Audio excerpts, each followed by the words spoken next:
Əziz qonaqlar, beləliklə biz artıq sizin səbirsizliklə gözlədiyiniz Commerzbank İnnovasiya Forumunun ilk panelinə çatırıq və ilk panelimizdə biznesə təşviq və strateji motivasiya mövzusu ətrafında maraqlı müzakirə olacaq. Uzun bir müddət ərzində hazırlıqlar görülüb, ən yaxşılarını bir araya gətirmişik ki, forum iştirakçıları üçün maksimum dərəcədə faydalı olaq və beləliklə biz ilk panelimizin moderatoru, mütəxəssis profaylı, insan davranışları üzrə ekspert, təlimçi Təbriz Hacınskini bura dəvət edirik. Və maraqlı müzakirələr təqdim edəcəksiniz.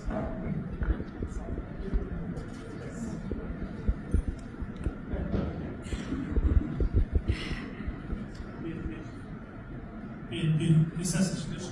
Hər vaxtınız xeyirli olsun, dəyərli tədbir iştirakçıları. Hər birinizi xoş gördük. Commerzbank İnnovasiya Forumu çox möhtəşəm bir forumdur. Bugün çox fərqli məlumatlar əldə edəcəksiniz. Üçüncü spikerimiz Elnur İslamovdur. Elnur İslamov demək, biznes idarə etməsi və menecment sayəsində beynəlxalq təhsil və təcrübəyə malik mütəxəssisdir. O, Ankara Qazi Universitetində biznes idarə etməsi üzrə bakalavr, magistr və PhD təhsil almışdır. Vaxtaşırı universitetlərdə pedaqoji fəaliyyətlə məşğul olur. Eyni zamanda Almaniyanın GIZ menecment proqramı, Dünya Əqli Mülkiyyət Təşkilatının WIPO, müəllif hüquqları və əmtəhan nişanları üzrə proqramları, həmçinin Beynəlxalq Əmək Təşkilatı aylı biznes planlaşdırma və təlimçilər üçün təlim proqramlarını uğurla tamamlamışdır. Ölkə və xaricdə bir sıra holding, bank və özəl sektorda biznes inkişaf və marketing sahələrdə rəhbərlik etmişdir. Onun fəaliyyətində əsasən idarə etmə, biznes inkişafı, franchising və mentorluq istiqamətlərindəndir. Alqışlayan zəhmət olmasa Elnur İslamov biləkdən və bir şey də bildirmək istəyirəm. Bugün, buyurun Elməm, əyləşin zəhmət olmasa. Və növbəti bizim spikerimiz beynəlxalq dərəcəli spikerdir. Elnur İslamov, alqışlar zəhmət olmasa. Elnur bəy, söz sizdə. Aktiv. Minnətdaram hər kəsə. Dəyərli spikerlərimizin maraqlı söhbətin davamı kimi istəyəcəm ki, bu trendi saxlayayım. Amma öncəliklə mən bilmək istəyərdim, burada biznesdə olanlar, maaşlı olanlar da daxil və biznesdə olmaq istəyənlər əlini qaldırsın. Birinci biznesdə artıq fəaliyyəti var, biznesdadır ya da maaşlı və idarə etmədədir. Əlini qaldırardılar zəhmət olmasa. Diğerlerde yəqin ki 50% demək olar. Yəni çox şanslısınız ki, həqiqətən Aysel xanımın ilk dəfə mən belə bir yanaşmasını hiss elədim ki, siz bizdən çox istəyir. Yəni burada həm yeni başlayanlar üçün də, mövcudda olanlar üçün də bizim üçün çətinlik oldu ki, hər kəsə maraqlı ola biləcək bir təqdimatlar hazırlamaq, təkrarlar olmamaq, səliqəli keçidlərlə sizə gözəl bir məlumatları, təcrübələrimizi paylaşmaq olacaq. Və bir də sizə biznesdə olanlara və olmaq istəyənlər də gələcəkdə nəzərə alsınlar ki, belə konsalting xidmətləri olan konsultantlar ümumiyyətlə rutin operationda, əməliyyatın içində olan icraçılar üçün göydən düşmə bir təklifdir, göydən düşmə bir dəyərdir ki, yəni siz o qədər vaxtınız yoxdur ki, dünyada sizin sahəvizlə bağlı hansı yeniliklər, xüsusən idarə etməyə üzrə. Yəni dəyişməyən tək şey dəyişimin özüdür deyirlər. Ona görə burada da çalışın, konsultant bizdən ağıllıdır, gəlib bizə məsləhət verəcək, bizi nəsə yönləndirəcək kimi baxmayın. Sizi sizin kimi idarə edən olmayacaq. Yəni sizin biznesinizin fəlsəfəsini, kökünü bilirsiniz. Amma sahibkarlar ora elə bir nüanslar qatacaq ki, dəyər qatacaq ki, siz bu nöqtəvizə daha qısa yoldan çatma şansı olacaq. Və əsas mövzumuzu da keçmədən qabaq bir daha önəmli bir şeydir. Yəni səslənənlər suallar əsasında deyil. Yəni adətən bir mübahisə bir şəkildə olur ki, SMM-də deyirlər, biz edirik, nəticə olur, bizi suçlayırlar. Yəni bizi günahlandırırlar. Burada da müəyyən məqamlara belə toxunardım ki, marketing və satış adətən bir-birinin içinə girən bir strukturdur. Və mən istəyərdim ki, bu inşallah ki, tədbirdən sonra inqilabi bir fikrimizdə dəyişiklik olsun və satış sözünün yerinə satış hamımız satış təlimçiləri marketdə oldular bilir ki, insanı biraz qıcıqlandırır ki, nəsə sırmaq üzrədir. Yəni harasa gedəndə və s. Və ona görə dünya da praktikasında hiss edirik ki, yəni müştəri problemi, müştəri əlaqələri, müştəri problemini həll edən kimi mövqeləndirilsə, bu daha doğru bilinər, doğru qəbul olunar və marketinq satış arasındakı fərq SMM-lə xüsusən bu məsələdə demək istəyərdim. Golf oyunu hamımız bilirik, ya da metaforla davam edək. Yəni golfda əsas 2 dənə məqsəd var. Biri uzaqdan vururuq, o deliyə yaxın çatmaq üçün, ikinci isə ona salmaq üçün. Yəni marketinq birinci zərbəni vurandır. Yəni onun artıq satış isə ola bilər çox faktorlardan asılı olar ki, yəni siz müştəri gətirirsiniz, müştəriləri, potensiallar gətirirsiniz, amma ora satış edən, satış kompetensiyası olmayan insan ola bilər və düzgün danışıq olmayan, məhsul ona cavab verməyənlər ola bilər.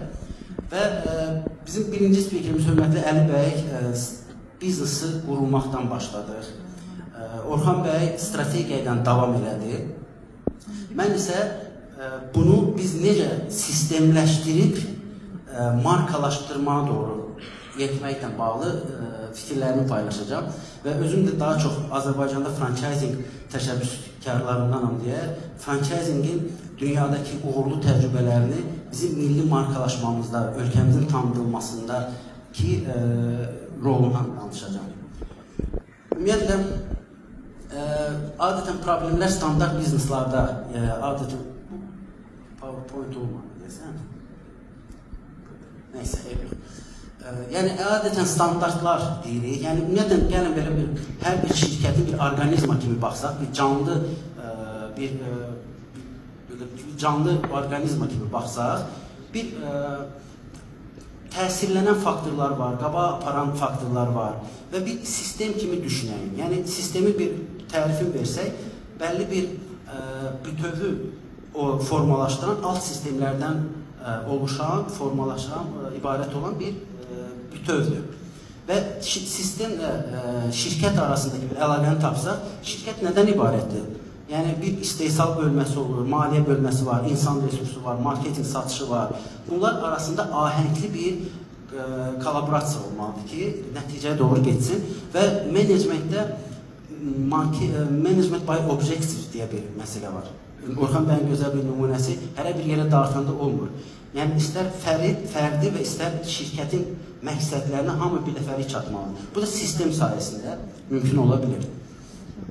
Yəni biznesdə çox işləmək o demək deyil ki, biz böyüyürük. Yəni bir şirkət düşünün ki, məhəllə marketindədir, baxırsan ki, gecə-gündüz işləyir.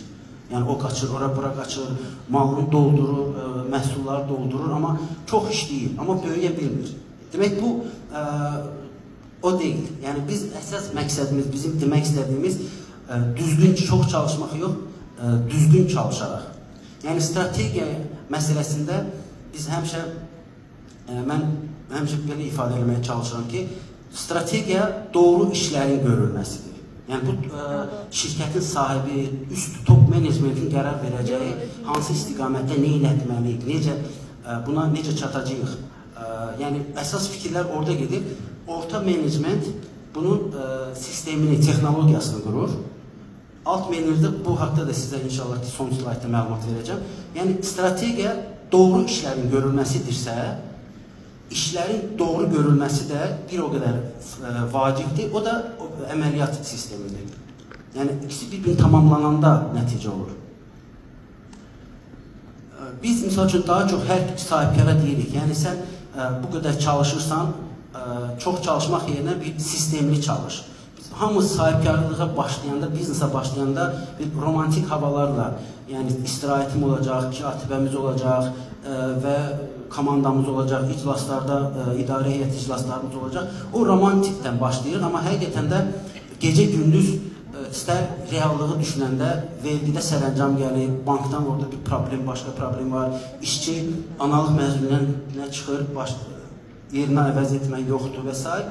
Yəni sahibkarlıq elə də təbii ki, rahat deyil və xüsusən də Azərbaycanda baxırsan ki, çox təəssüf ki, o həvəsdən, emosiyadan başlayıb altını doldurmayacaq, belə deyək, rəqəmlərlə bir məntiqi tərəfdə olmadığına görə də təəssüf ki, Əli bəyin dediyi statistika ilə qarşı-qarşıya gəlir ki, 5 ilə 80% qədər olan bizneslər batır.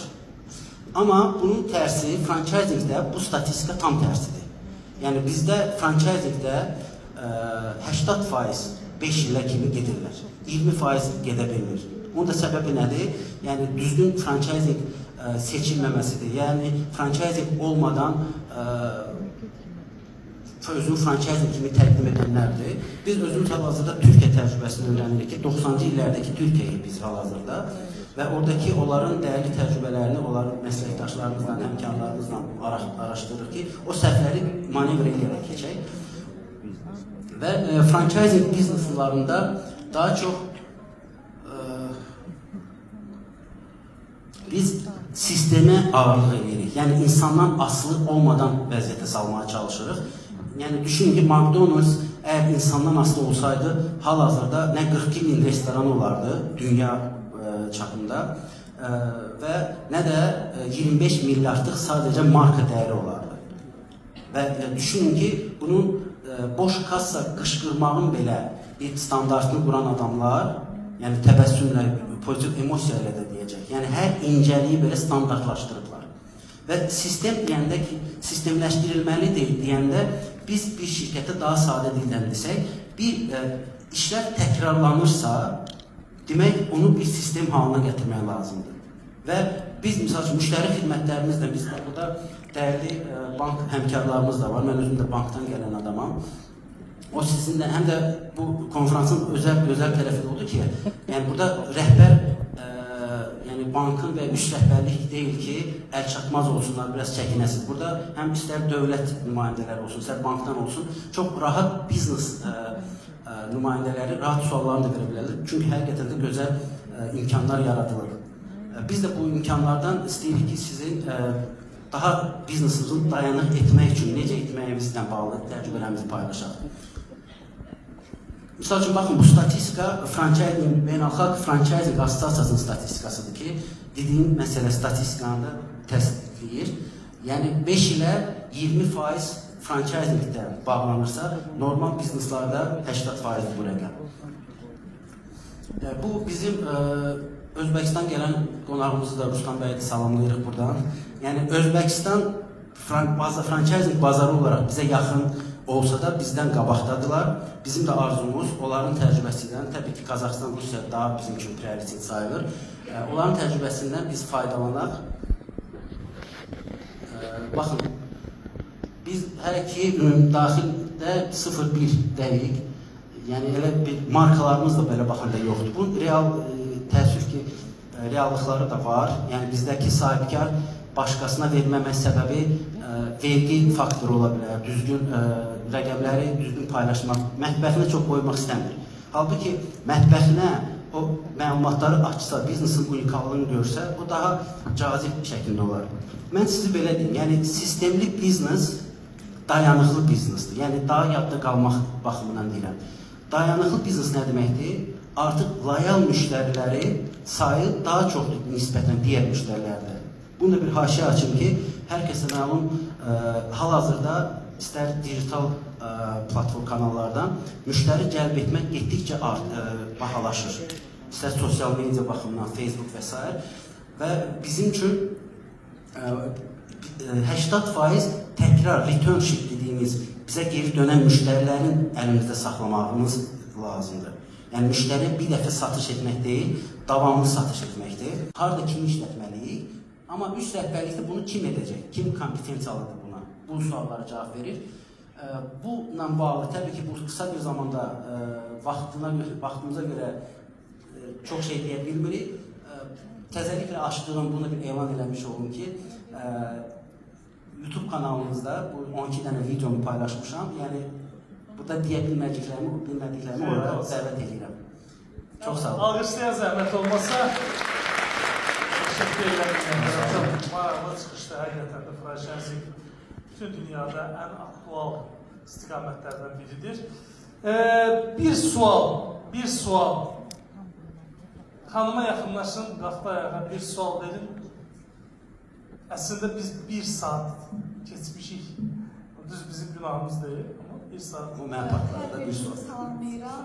Mən Pedaqoji Universitet Biologiya Fakültəsi tələbəsiyəm və sualım belədir ki, yeni başlayan bir gənc üçün və ya biznes quran bir fikri olan bir gənc üçün tez gəlir əldə etmək yaxşıdır, yoxsa gələcəkdə böyüyən bir biznes qurmaq və ya bu addımı atarkən yəni bir gənc üçün bu risk yoxsa üstünlük? Bu da çerçevede yoksa. Bu Ali Baba'nın qurucusu Jack Ma'nın bu məşhur gözəl bir sözü var bu bağımdan bağlı.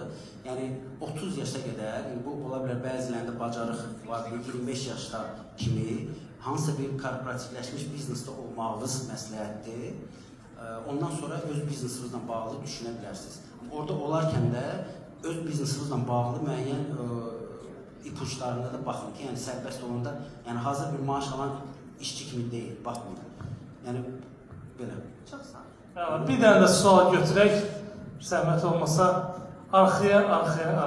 Vaxtımız var imiş hələ, siz biraz tez qutardınız. Yəni, bir dəqiqə tez qutardınız. Herkes salamlayıram. Buyurun. Sualım bütün spikerlərimizədir. Belə bir Azərbaycanda hal-hazırda xidmət sektorunda olan problemi hamımız bilirik və görürük. Etiraf edək ki, qardaş ölkəmizdə xidmət sektoru, yəni bizə yaxın olan qardaş ölkədə daha çox inkişaf edir. Sizcə, Azərbaycanda xidmət sektorunun bu dərəcədə aşağı olmasının səbəbi nədir və bu səbəbi aradan qaldırmaq üçün sizcə nə etmək olar? Yəni qardaş ölkə Türkiyədən bəhs Bəli, bəli. çünki Özbəkistan bizə qardaşdır. Hamısı Türk dünyası qardaşdır. Türkiyədəki, mən özüm Türkiyədə təhsil almışam. Türkiyədə istər reklamcılıq olsun. Mən burada akademik pedaqoji fəaliyyətimdə də bəzən Türk reklamlarını müzakirə edirik. Yəni reklamcılığın bir məktəbi var və peşə təhsili kimi 8, yəni lisey kimi başlayan vaxtlardan bir gələnəyi var və Türkiyəyə qardaş ölkəmiz artıq kapitalizmə keçəli görün neçə il olur, biz hələ təzə başlamışıq deyə, onlarda bu formalaşır. Təəssüf ki, o müştəri, mənim keçən dəfə bir müsait heyəti ilə getdiyimiz bir restoranda oturduq. Bir restoranda düşünün ki, 54 yaşında ofisant gördük. Yəni, amma o qədər canla, o qədər belə başlar xidmət edir. Çox üzr istəyirəm, sualım da elə məhz bundan ibarət ki, Azərbaycanda xidmət sektoru aşağı səviyyədədir və bunun səbəbi nədir? İkinci sualım isə, bu səbəbin aradan qaldırılması üçün sizcə nə etmək olar? Yəni səbəbi elə ona gətirdik ki, məktəbin olmaması. Onlarda artıq gənc yaşlardan başlanır bu. Aradan qaldırılması da hal-hazırda dövlət məşğulluq agentliyi bu işdə ciddi şəkildə məşğul olur. Daha əmək bazarına uyğun peşələrə yoğunluq edir və dövlət özəl əməkdaşlıq çərçivəsində ən yaxşı kurslarla əməkdaşlıq edirlər. Və elə motivasiyalar var ki, 10 nəfərin, 50%-ni işlə təmin etdikdən sonra, yəni o dərəcədə onu peşəkar hazırlanmalıdır ki, tam pulunu ala bilsin. Yəni dövlətdə hal-hazırda gözəl... O zaman bir sahibkar olaraq, xidmət sektoru əgər sahibkarıyamsa, mən heç bir şey etməməliyəm və dövlətdən bir dəstək gözləməliyəm. Düz başa düşdüm?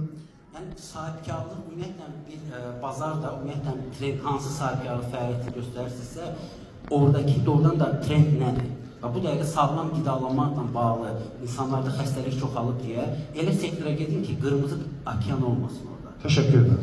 Son olaraq, elmi olaraq dəstəkləyək, bir akademisyen olaraq da, yəni bu bir, belə deyək, əvvəl deyək ki, personal management olubsa, yəni personal bizə ancaq 9-6-da lazım olubsa, sonra biraz təkmilləşdik, insan resursları oldu, ona insan kimi baxmağa başladıq. İndi isə trend human capital management, insan sərmayəsi. Yəni adamların da bir sözü olmuşkən, maşın alarkən bulmaq lazımdır, bir, amma onu da yetişdirib, onun beyindən tam istifadə edərək motivasiyasını, layalığını sağlamaq da ikinci əsas məsələdir. Əla, təşəkkür, alqışlayaq.